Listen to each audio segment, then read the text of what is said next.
I'll save my thanks until I have seen action and that I can thank for it. My name is Jeremy Warren, and I was born and raised in this county. I farmed in this county. I live 2.5 miles from the Dam River in Madison.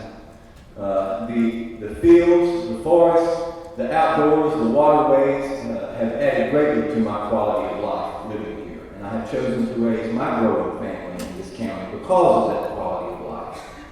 I vote and I am deeply concerned about that quality of life being preserved.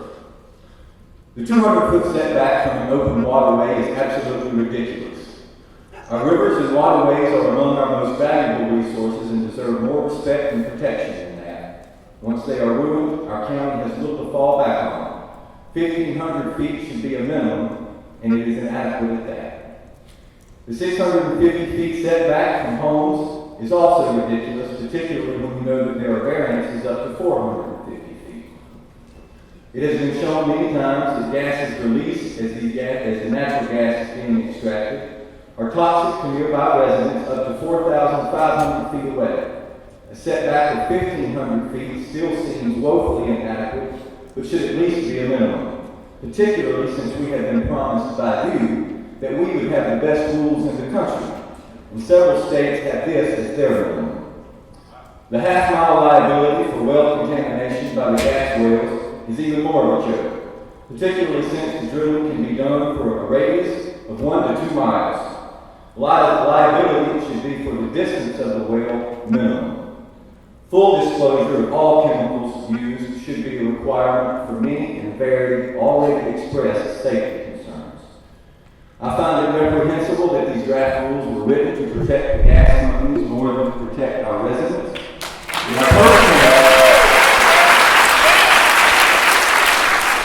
I personally do not understand if these rules are adopted, how any of you will be able to sleep at night, protect the citizens of the state. Compulsory pooling should be addressed in the rules directly to stop it. Not only is this the right thing to do according to the principles upon which this country was founded, but I have heard no one anywhere address the injuries and possible bloodshed that could occur if many of our citizens are forced to surrender the use of their land against their will. We do still have a few clear-minded patriots here that feel very strongly over this issue. From watching the previous hearings and watching this one, I know that you have heard many times the same concerns addressed over and over. Listen to them. That is your job and your responsibility.